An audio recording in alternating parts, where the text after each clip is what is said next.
은혜 받으신 하나님 말씀은 요한복음 1장 29절에서 36절까지 한번 따라 하십니다. 예수님은 내 죄를 짊어지셨다. 한 번 더. 예수님은 내 죄를 짊어지셨다. 죄를 짊어지신 예수. 이 말씀으로 말씀을 나누려고 합니다. 하나님께서는 이스라엘 민족을 구약 성경에서 선택을 하는 모습을 보게 됩니다. 그리고 그 선택하는 과정에서는 반드시 피로써 대속을 받는 걸 보여줘요. 자기 죄를 위해서 양이 죽든지 송아지가 죽든지 염소가 죽든지 하다못해 비둘기가 죽어서 그 피뿌림에 대한 것들을 보여주는 모습을 봅니다. 그래서 이스라엘 민족에게서 피 그러면 뗄래야 뗄 수 없는 영원한 관계예요. 이스라엘 민족이 하나님의 선택했을 때 피를 꼭 전제로 이스라엘 민족을 선택을 하세요. 그래서 피 흘림이 없으면 사함이 없다라고 선언하는 이유가 바로 거기 있는 겁니다. 하나님께서 아브라함을 부르세요. 75세 된 아브라함을 부르십니다. 그 언약을 하세요. 근데 가만히 들어보면 언약하실 적에 그에 순종하는 것을 바라보세요. 만약에 아브라함이 끝까지 거부했다 치십시다. 과연 믿음의 조상이 될 수 있었을까? 믿음의 조상이 되기 위해서는 반드시 한번 따라합니다. 순종함이 있었다. 반드시 순종함이 있었던 거예요. 하나님이 아브라함과 언약하기 위해선 반드시 뭐가 있었냐면 아브라함에게 하나의 움직임이 있어야 돼요. 그것이 뭐냐면 순종이에요. 그것을 보시고 하나님께서 그 언약을 하세요. 한 번 더 따라 하십니다. 조상이 순종하면 자손이 복받는다. 여러분들 아브라함이 하나님 말씀에 순종하니까요. 자손이 복받는 거 보지 못했어요. 절대로 보지 못했어요. 다만 무슨 증거를 줬냐면 기한이 이를 때에 내가 네게 오리니 네게 아들이 있으리라.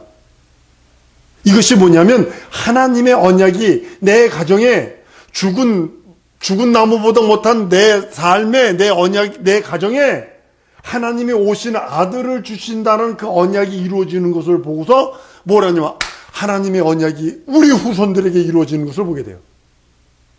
아브라함은 다만 그것만 봤어요. 근데 그것을 하나님께서는 그 아브라함에게는 언약을 이루시는 모습을 보게 됩니다. 여러분 자녀는 부모의 거울인 거 아세요? 어떤 정신없는 부모가 자녀 앞에서 이상한 짓 한번 자꾸 합니다.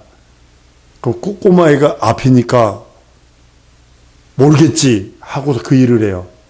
아닙니다. 그 일을 합니다. 똑같이 합니다.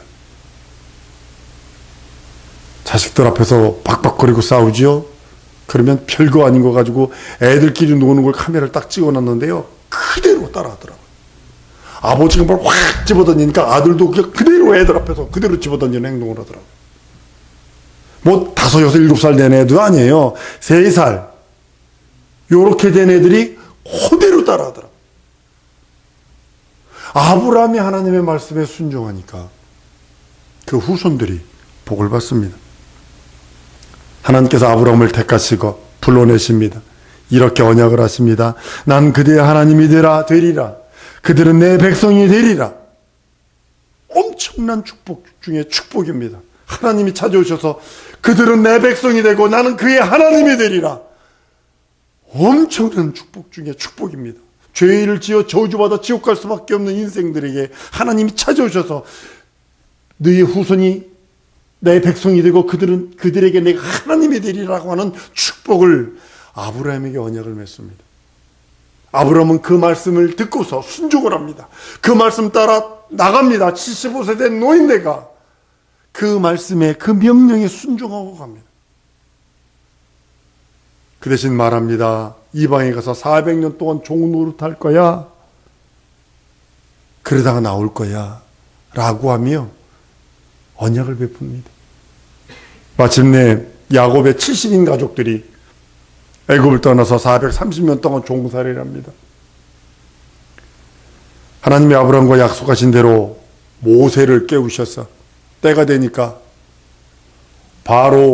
바로에게서 40년, 왕궁에서 40년 훈련을 다 받게 만드시고 광야 가서 또 40년 또 인내를 배우게 하시고 훈련하시고 때가 되니까 80대에서 하나님께서 그 하나님의 언약을 기억하십니다. 얼마나 많은 고통과 얼마나 많은 눈물과 얼마나 많은 괴로움과 번민이 있었을까요? 종살이. 우리나라 36년도 이가 득득 갈린다고 그러는데 430년입니다. 일제 36년도 이가 득득 갈린다고 그러는데 430년입니다. 하나님께서 그들의 기도 놓치지 않고 아브라함의 하나님, 이삭의 하나님, 야곱의 하나님, 그들은 이렇게 고통하며 눈물을 흘렸을 것입니다. 아브라함의 하나님, 이삭의 하나님, 야곱의 하나님, 우리를 돌아보소서. 우리에게 언약하지 아니하셨나이까 돌아보소서 이렇게 기도했을 겁니다. 하나님은 그 소리를 들으시고 성경은 그 고통의 소리를 들으셨어요. 그 부르짖는 소리를 들으셨어요. 한번 따라합니다. 언약 안에 있는 나는 내 기도를 하나님께 아뢰면 하나님이 들으신다. 이것이 바로 하나님이 우리와 약속한 언약 안에 있는 자들의 약속입니다. 여러분 고통 중에 있습니까? 몸부림치며 기도하십시오. 여러분 좋은 일 생겼어요? 찬송하라고 그러잖아요. 찬송이 뭔지 아세요? 기도거든요. 더 많이 기도하라는 소리예요. 좋은 일 생기면. 하나님께서 그 고통의 소리를 들으시고 언약을 이루시려고 모세를 통해서 출애굽을 시킵니다. 하나님의 구원의 역사는요, 하나님의 언약하신 대로예요. 언약을 변개치 않으시고 언약을 넘어가지 않으시는 모습을 보게 됩니다. 하나님의 백성이 될 정도까지 이스라엘 민족을 애굽에다 두세요. 70인 가지고 하나님의 백성이라 하지 않거든요. 출애굽할 적에 장정만 60만이라고 합니다. 그럼 곱하기, 보편적 어느 학자는 곱하기를 4를 하고 어느 학자는 곱하기 5 혹은 6을 해요. 그래서 200만이 넘는 민족이 됩니다.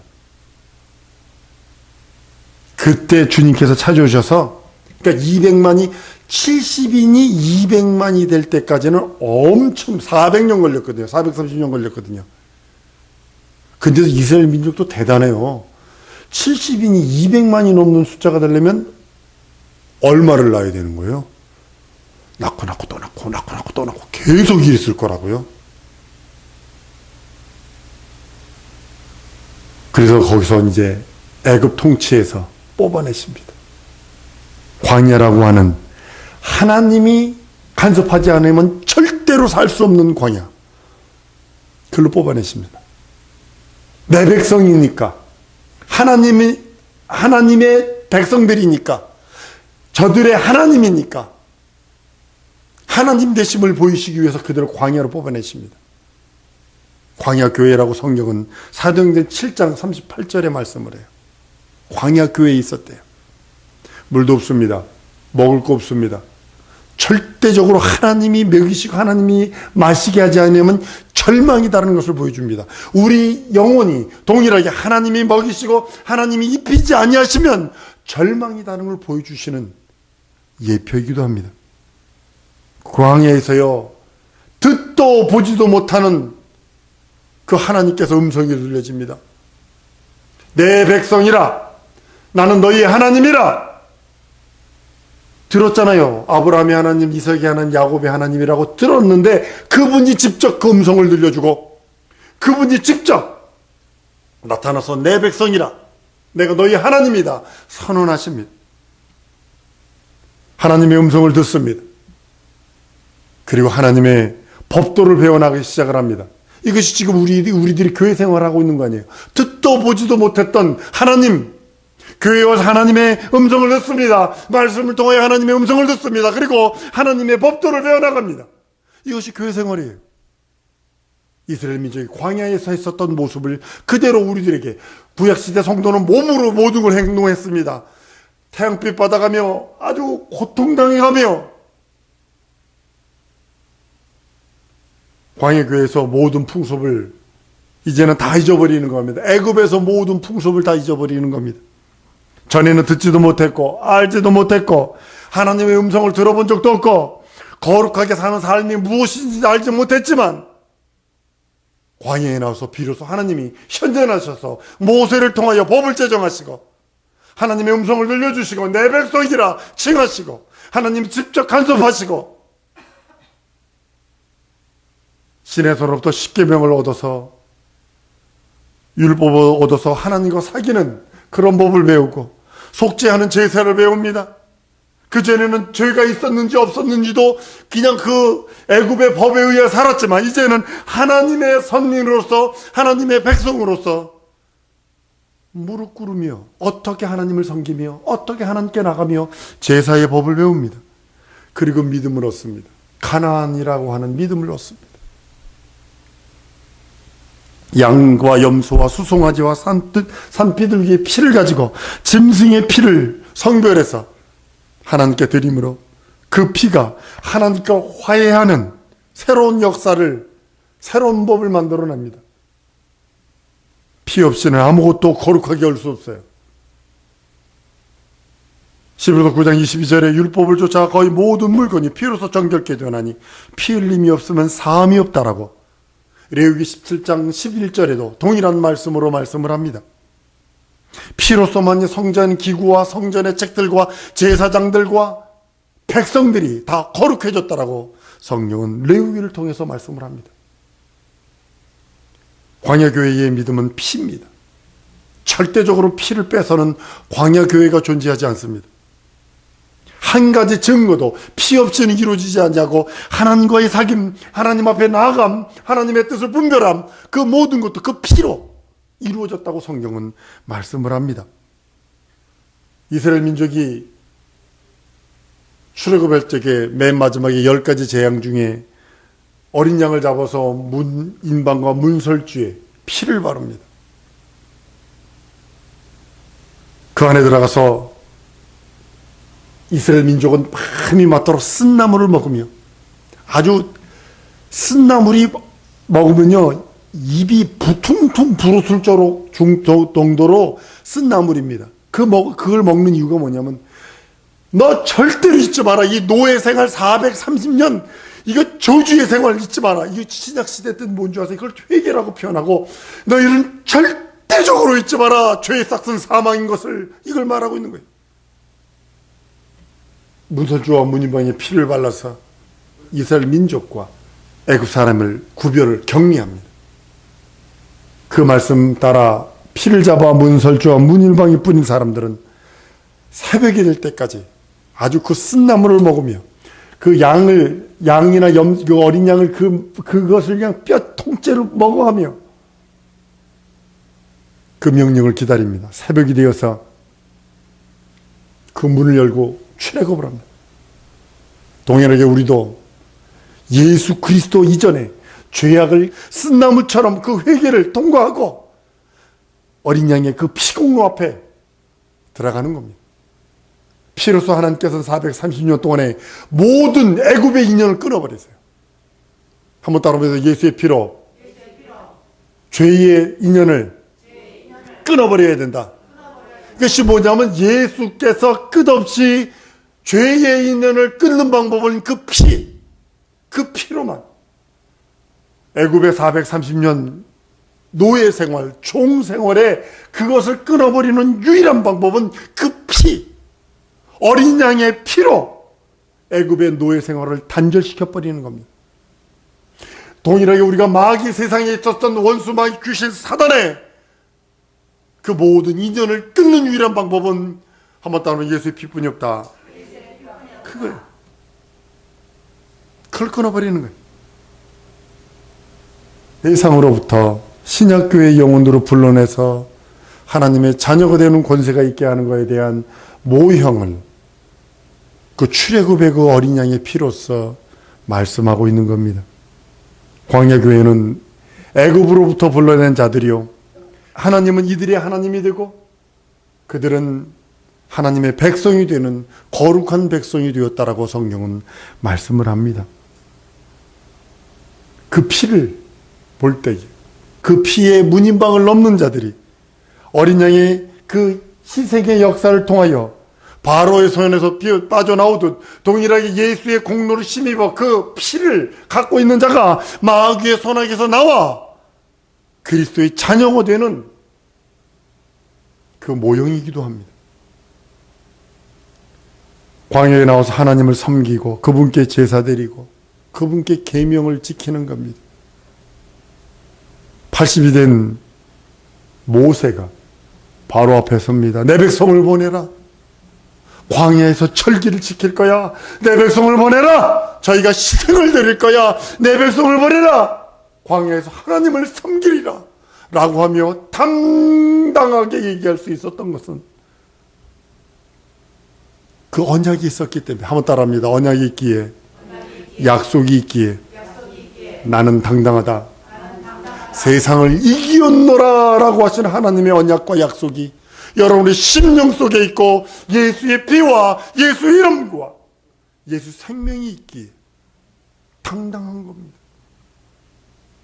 돈은 많지 않아도, 명예는 별로 없어도, 건강은 별로 건강치 않아도 세상을 향하여, 원수 마귀 귀신 사단의 세상을 향하여 외칠 수 있는 외침은 바로 그겁니다.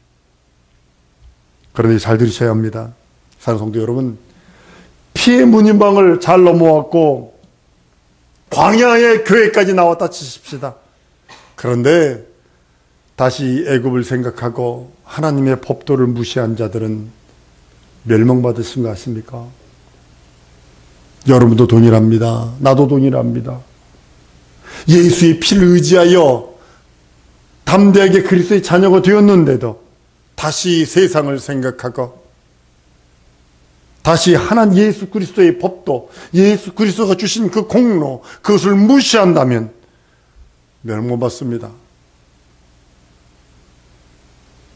성경 고린도서 10장에 말씀을 합니다. 6절에서도 11절까지 그 말씀을 합니다. 먹고 마시고 일어나 뛰논다 한 것 같으리라. 하나님의 거룩한 백성이 먹고 마시고, 광야에서 그랬거든요. 애굽으로 돌아가야 된다. 뭐 지도자를 세워서 애국으로 돌아가야 된다. 저희들 중에 어떤 일은 간음하다가 23,000명이 죽었나. 간음하지 말자 그래. 어떤 일은 원망하다가 멸망당하는 자에게 멸망당했어요. 너희는 원망하지 말자. 어떤 사람은 뱀에게, 줄을 시험하다가 뱀에게 물려 멸망당했다고 그래요. 하나님께서 말세에 만난 우리를 경계로 기록하셨다라고 성경은 기록하고 있는 거예요. 우리에게 동일하게 있다는 겁니다. 우리에게도 신약교회 성도들에게 우상 숭배하고 먹고 마시고 뛰놀고 하나님을 시험하고 하나님을 원망하고 지금 동일한 모습들 아닌가요? 광야교회에서 피를 뿌리는 일은 새 언약의 예언에 대한 미리 보여주신 하나님의 그 예표이기도 합니다. 예수께서 우리를 위해 살찌고 피 흘리신 공로에 대한 예표이기도 합니다. 거룩하게 구별된 양과 염소, 그 피에 생명이 있다고 말씀하셔서 우리들에게 말씀하시는 겁니다. 이스라엘 사람들은 내가 죄를 지었지만 죄를 양에게 안수하면 죄가 양에게 전가된다고 믿었어요. 오늘 본 말씀에 두 번이나 얘기합니다. 보라, 세상제 중 하나님의 어린 양이라. 마지막 절에도 얘기합니다. 예수의 단인심을 말하되 보라, 하나님의 어린 양이로다. 쉽게 말하면 인류의 죄를 그에게 뒤집어 씌울 자다, 이런 의미입니다. 구약시대의 모세오경의 모든 예법을 단 몇 마디로, 14마디로 이루어내는 모습을 보게 됩니다. 양과 함께 죽어버리고, 그럼 죄가 양과 함께 죽어버렸다고 그렇게 생각을 했습니다. 마찬가지로 예수께서는 십자가에 달려 죽으심으로, 한번 따라합니다. 예수께서 십자가에 죽으심으로 우리 나의 죄는 다 죽어버리고 예수께서 부활하심으로 나는 새 생명 얻었다. 이것이 성경의 원리예요. 이게 성경의 원리예요. 여러분들, 빚은, 영혼의 빚은요 반드시 갚아야 합니다. 죄값. 홀이라는 게 얼마냐면 지금 쓰는 한 1원, 지금 쓰이지도 않죠. 1원짜리 그거라고 보시면 돼요. 그렇게 적은 돈입니다. 지금 아예 계산도 안 하죠. 10원짜리 누가 주스니까 허리 구부린 값도 안 나온대요. 10원짜리 주스려고 이렇게 허리 구부, 10원짜리 보고 주스면 허리 구부른 값도 안 나온다고 10원짜리 그렇게 천대예요. 10원짜리보다 적은 게 1원짜리잖아요. 1원짜리 지금 없어요. 1원짜리 가지고 있으면요. 나중에 되면 좀 큰 돈 될 수도 있을 거야.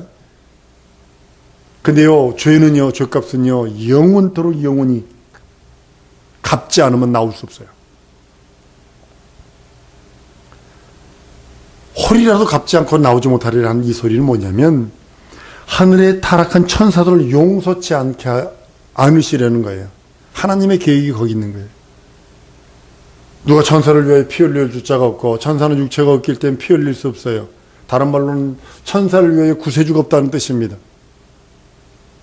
오직 피로서만 피를 대신할 수 있어요. 죄값을 천사도 죄값이에요. 그러나 피로서 흘린 그 피값은 피로서 해결해야 되는 거예요. 오직 사람만 구원하신다는 하나님의 계획입니다. 사성도 여러분, 예수께서 육체로 오셔서 살찌고 피 흘린 이 공로, 이거 부정하는 자가, 육체로 오심을 부정하는 자가 적그리스도예요. 예수 육체로 오셔서 죄를 담당하신 그 하나님의 어린 양, 예수 그리스도의 그 모든 은혜, 은총만이 우리에게 생명이요 능력임을 고백합니다. 여러분들 죄를 들고 계시지 마세요. 절대로 죄를 들고 있으면 하나님이 기뻐하지 않습니다. 왜냐하면 죄값은 사망입니다. 이 시간에 기도할 때 예수께서 나의 모든 죄를 담당하셨기에 나는 자유해방 탕감을 누립니다. 나는 예수의 은혜와 은총이 있습니다. 예수 이름이 있기에, 예수 생명이 있기에, 예수 보혈이 있기에 나는 자유해방 탕감을 누립니다. 언약 안에 있는 나에게 역사해달라고 예수의 한번 부르고 통성으로 기도합니다.